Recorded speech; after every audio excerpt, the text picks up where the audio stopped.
the scene where Benedict and Michael really meet properly. We actually got married in that venue in Brighton. You did at St. George, Brighton Beach, Brighton, yeah, of course. Yeah, the Brighton Pavilion, the Royal Pavilion. St. George. It's George V. Yeah. It's quite a wacky building, isn't it? It's wacky. And I realized the style is chinoiserie. Yes, Not that's Chinese, right. but yes. I know. I think the person that designed it had not been there. So, yeah. And the period detail and the costumes, I think, are really exquisite in the film. But it definitely has like the pace, I thought, of a modern film. And I just wondered if you could talk a little bit about the look and feel of the film and your cinematography as well. Sure. The cinematography is by Chung Chung, production design Jan Rolfs, costumes Michael Wilkinson. Sorry, I have to give credit where credit is due because I didn't make this alone.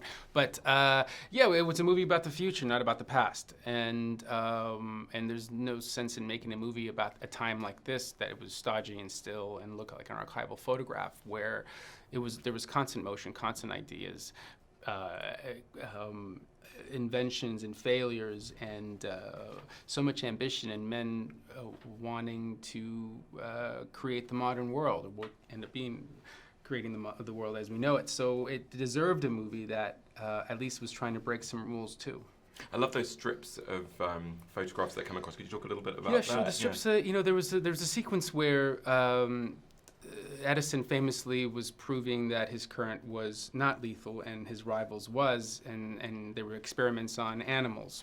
But how do we show that because if I see an animal get hurt, I will walk away, So how do I show something and tell that story that was so important to the war, the currents?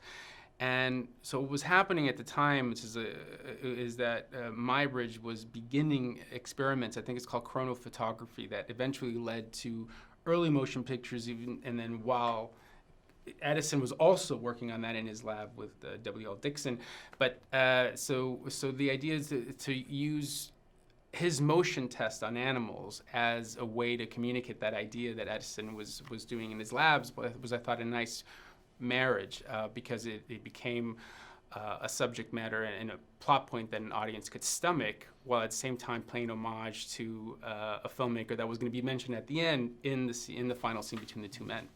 And can you talk a bit about maintaining that rivalry between the two without us getting to see them, face to face for most of the film?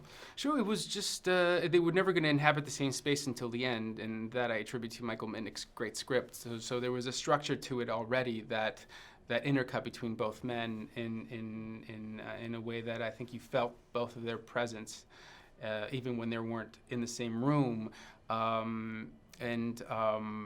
so it just became something that you would work through in editorial and find the right balance so that you never lost a sense of one of the men. And what did you enjoy about when they did go sort of head-to-head, seeing them in the scene together? At the final scene? Yeah, that was one of the most beautiful moments that I've had the privilege as a director to witness, because we shot two different movies. We shot Edison's film, then we shot Westinghouse's film, and when they came together, I liked how both men, our actors, kept their distance from each other.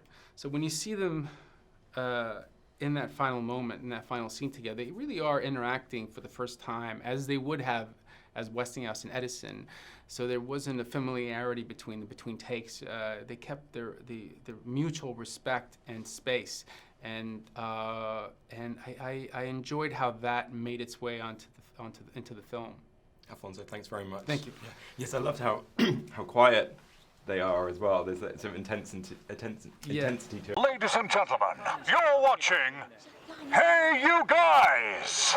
Hey You Guys, huh? Hey You Guys. Is that from the Goonies? It is indeed, yes. Nice. Hey!